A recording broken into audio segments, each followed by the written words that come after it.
Person 82, so your reading is titled Remember, and Remember typically is about past life stuff, so we'll get to that. So I hope you like music.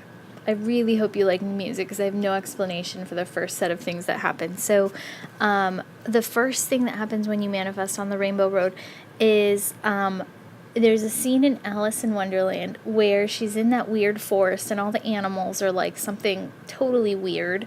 And I start seeing these frogs jumping over each other, but I hear like that drum beat, the like do-do-do-do-do, and then the cymbal clashing.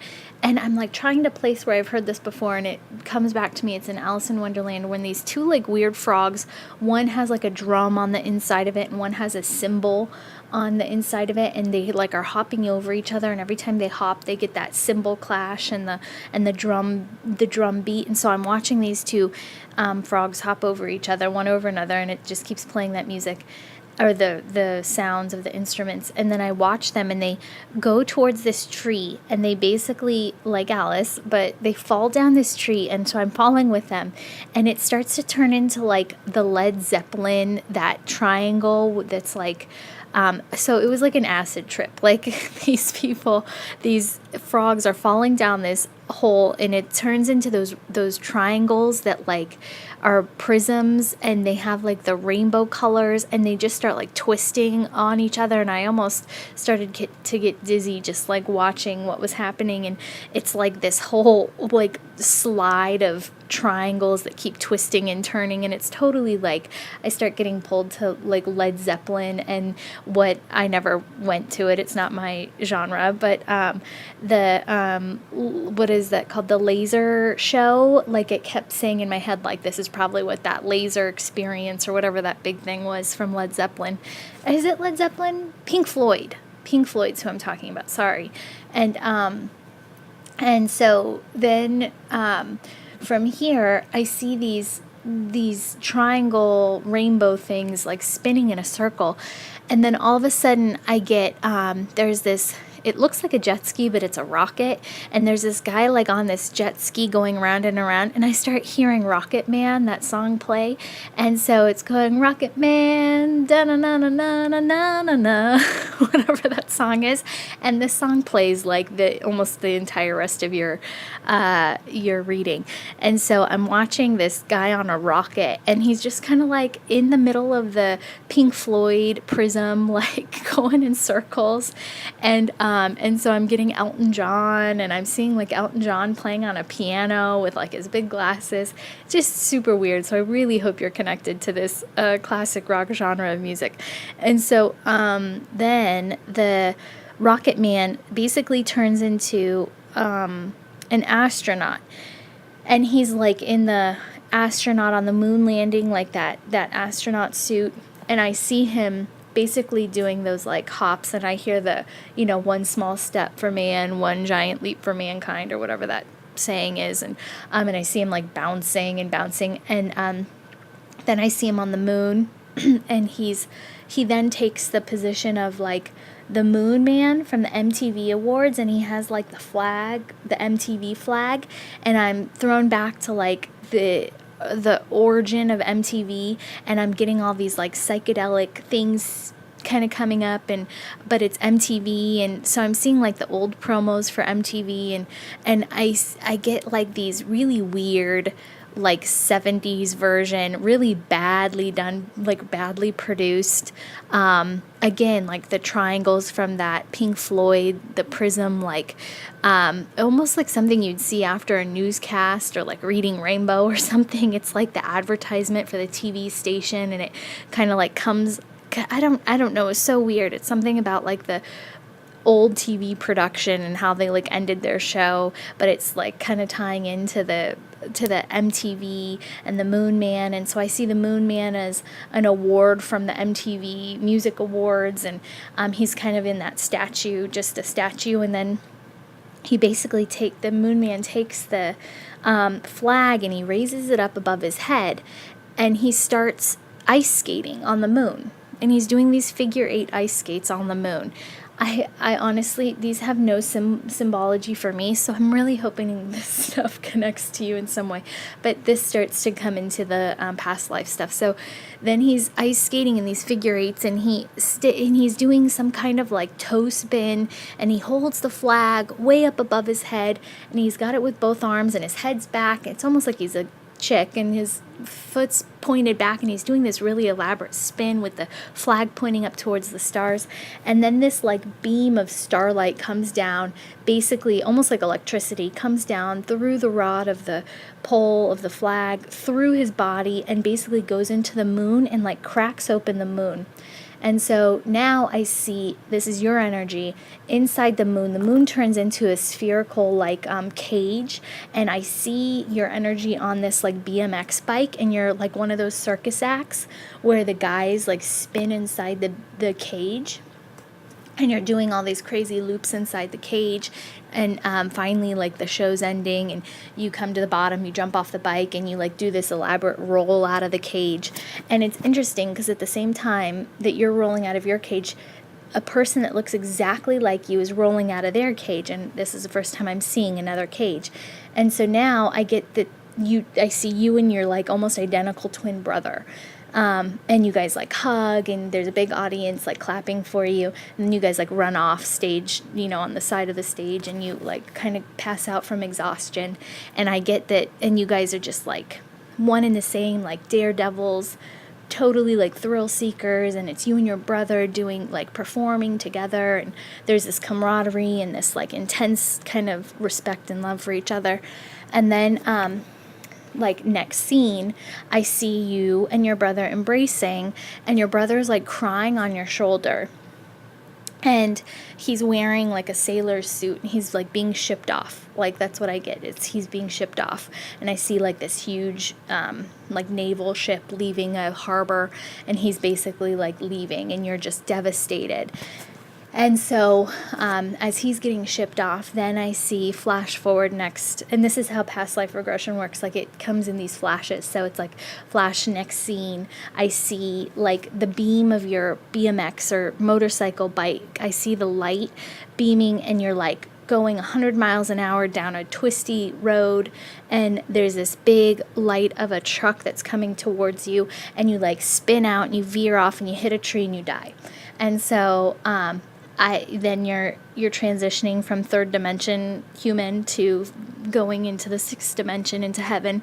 And usually there's a period there where you're in the fifth dimension, and you're kind of trapped in between before you get to go to the heaven, and it's like an acclimation phase. And so I see your guide or your angels come down, and basically your angel says, you're going to have to do this all over again. And you look at your angel and you say, I know. And it's basically saying that, it seemed like you were so mad that your brother had left you and was being shipped off or whatever, that you went out and basically killed yourself. You were thrill seeking, whatever, and knew you were going to probably get yourself in trouble or get yourself hurt. And you actually, like, it felt like you committed suicide because you were so devastated that your brother had left. And so your angel comes down and says, you're going to have to repeat this again. You didn't learn your lesson, type of a thing. So you're going to have this in your next life and learn the lesson of separation or whatever it is. And so this is the past life. So then basically I get pulled with you up into the sixth dimension, and now this is heaven. This is where you write your life plan, or your what do they call it? Your life, let's just call it your life plan for your next life. And so I'm with you, and as you're in heaven, basically reviewing your past life that you just committed suicide from, and creating the lesson plan for your upcoming life. And so I see you and your guide or your angel who's with you writing out your lesson plan for this life, and you're saying basically, okay, I'm going to have separation again from the energy that was played by your brother, because that, I feel like a big brother tie, but your brother could manifest into this life as your mother or your sister or your daughter or whatever. And so so basically you're writing into your lesson plan how you and your brother from that past life are going to be separated again in this life, and how as an added added kind of not bonus, but an added lesson because you committed suicide over the events or surrounding your brother, that you were going to also add into your lesson plan that that through life you were going to be separated and almost not have contact, and almost make it as if like it's harder to live knowing you have somebody in this life but not be connected to them, even more than having a strong connection. What do they say? What's that saying? Like, it's better to live in love than to have never lived and loved at all, or whatever. So it's kind of like that feeling, like, it's better to have that strong love for, a year of your life and then be separated than to have somebody in your life but not know them at all or something. So I get this feeling this is kind of what you're writing into your lesson plan. And so after this, then I get pulled to this lifetime, and I see you in this energy of this brother from the past life being pulled apart, and I see like continents in between you two. And so I get that there's like a living connection to you that was your brother in this past life that's here in this life that you've been separated from. And I would have to assume that there would be an overwhelming feeling of love or connection, something to this person who would represent your brother from that past life in this life, but you're being, somehow you were either forced apart, or you didn't have the chance to get to know each other, but there's this deep remembrance maybe from that past life, or this deep something to this brother energy in this lifetime, that it's like you want this connection, but for whatever reason it's not there. And so then I see you now moving towards your Akashic records, and your Akashic records are painted in just this huge golden castle basically. And as we walk up the stairs to your Akashic records, the records grow. Basically, the stairs you're on and the records just grow so high into the sky. And so I first start thinking, okay, is it out of reach for him? That's not the right word. And it was like untouchable is, I think, the word I settled on, is what they were trying to convey here, something about untouchable. And so as you finally then get to the records and to the door, it's almost like a front door. It turns into, there's like a porch and a doorbell, and you walk up and you ring the doorbell, which I haven't seen anybody ring an Akashic record doorbell before. So you ring the doorbell, and then you open the doors, and there's all of these people there, and they all yell surprise, and they're like, surprise, and you get freaked out just like a surprise party. And then we go in, and it's like everybody's loving on you, and you're like home, and so then I'm pulled into this.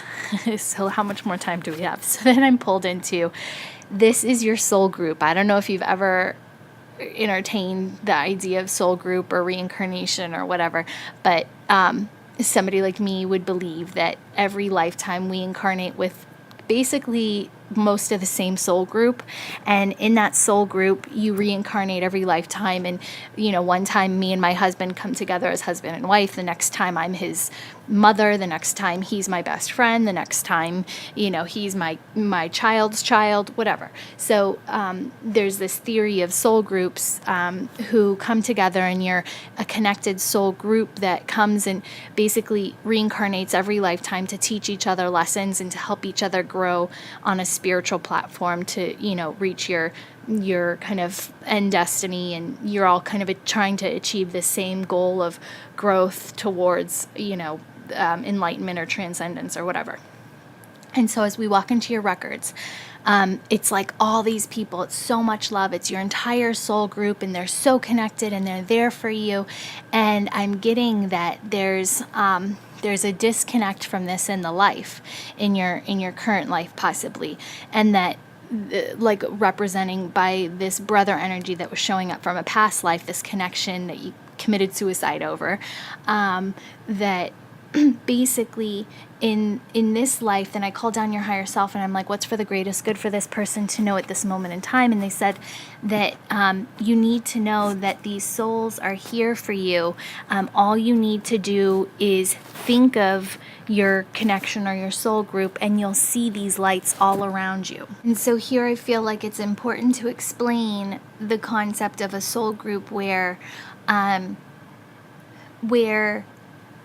the people who birthed you, let's just say, like, okay, so sometimes we get adopted into a family, and the mother who was our original mother and gave birth to us, she isn't necessarily a part of that core soul group that you incarnate every life into.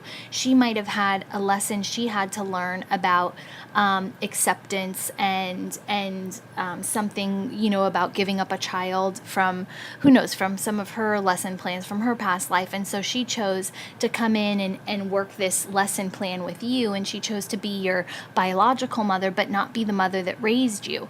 And quote unquote, the mother that raised you might have been, you know, a part of your core soul group, who she's not related by blood to you, but she's this component within your soul group that you incarnate into every lifetime with and spend a good majority of your life with. And so there's this whole concept of, you know, the family that possibly is your bloodline doesn't necessarily represent the closest soul group to you. And what I was getting from your Akashic records is that all you have to do is basically question yourself, like who when you need, it was something like, when you need to feel connected, all you need to do is look around at the people who you are most connected to, and that's your family, that is your soul group in the span of the universe, and, you know, all time and space. Those are the souls that carry you through every time.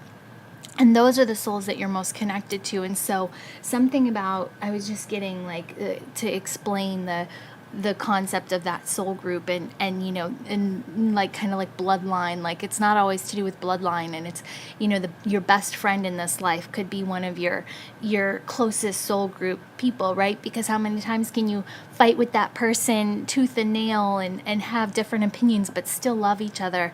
And, you know, it's the people who teach you the most in your life that are like most likely your closest soul group, and incarnate with you every lifetime to help see you, you know, achieve your best in line with your destiny. So, with light and love.